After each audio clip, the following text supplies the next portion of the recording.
Dans une nation déchirée par la guerre, un homme s'est élevé, non pas par des promesses, mais par des défilés, des serments et du spectacle. Ce n'est pas seulement de la propagande. C'est la naissance d'une dictature, filmée. Avant que le monde ne brûle, avant les camps, les conquêtes, l'effondrement, il y avait un sourire, un salut, un mensonge. Soyez témoins de ce chef-d'œuvre glaçant de manipulation, où les drapeaux flottaient, les foules acclamaient et des millions de personnes se rendaient, avant même qu'un seul coup de feu ne soit tiré. Ceci n'est pas une histoire de guerre. C'est l'histoire de la façon dont les gens choisissent de suivre. Fox Tenant Wochen Show, 1933. L'émission qui a convaincu une nation de la tyrannie. Regardez les images, entendez les mots, voyez le sort se dérouler, avant qu'il ne se reproduise. Alors moi étranger au alors et UM est sur leurs épaules, tout seul, le destin de notre pays appelle. Vous entrez avec lui, dans la fière avant-garde de notre révolution. Levez les mains et appelez avec moi le mouvement et notre chef. Siegel. Siegel. Siegel. Siegel. Siegel. Siegel. Siegel. Siegel. Vous qui avez rejoint l'Union, levez les bras pour prêter serment et répétez après moi. La cérémonie a eu lieu. Nous tous, qui avons prêté serment par Adolf Hitler, saluons le Führer de l'Allemagne. Siegel. Siegel. Siegel. Siegel. Siegel. Siegel. Je suis fermement convaincu que la paix en Europe doit être préservée. Je reste fermement convaincu qu'une guerre serait le plus grand malheur du monde. Et il se peut que les vainqueurs comme les vaincus n'en récoltent que le plus grand malheur et la plus grande détresse. L'ambition du gouvernement allemand sera donc de préserver la paix en toutes circonstances, afin de soulager les populations de leurs soucis, de leurs besoins et de leur chômage. Ce qui suivit ne fut pas seulement un changement de direction. Ce fut une mise en scène, une séduction soigneusement orchestrée d'une nation. Voici la Fox Tenant Wochen Show.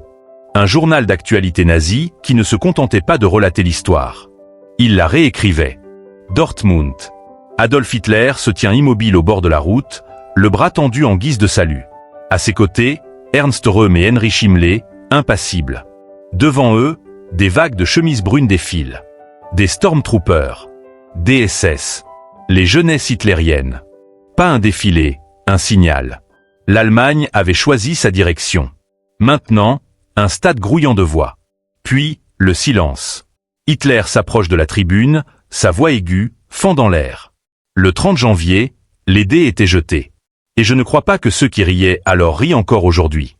Nous sommes la preuve vivante que l'ère de la corruption politique est révolue. Notre drapeau se lève désormais, symbole du peuple allemand. La foule éclate. Mais ce n'est pas une célébration. C'est la reddition habillée d'unité. Berlin. Tempelhofer-Feld. Une armée de chemises brunes emplit l'horizon. Ernst Röhm parcourt le front à cheval. Puis il s'arrête, se lève et parle. C'est le mérite de chaque SA qu'une Allemagne différente affronte aujourd'hui le monde. Alors commence le Horst-Wessel-Lied, hymne aux martyrs et aux mythes. Chaque formation est un cadre. Chaque salut est un signal. Le 15e anniversaire du parti nazi. 87 000 hommes et femmes se sont rassemblés. Non pas pour écouter, mais pour jurer. Joseph Goebbels s'adresse à eux avec une voix enflammée. Un autre serment. Un autre Siegel.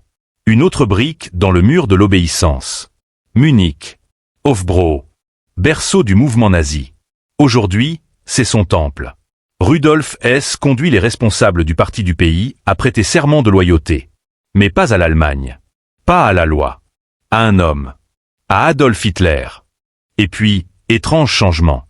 Joseph Goebbels s'assied sur un banc à côté d'un journaliste britannique. Son ton s'adoucit. Ses propos sont prudents. Je suis convaincu que la paix doit être préservée. Si la guerre éclate, ce sera la plus grande tragédie du monde. Personne ne serait épargné. Ni vainqueur, ni vaincu. C'est pourquoi nous devons tout faire pour protéger la paix. La séquence s'interrompt. Le film se termine. Mais le mensonge demeure. En 1933, les portes de Dachau étaient déjà ouvertes.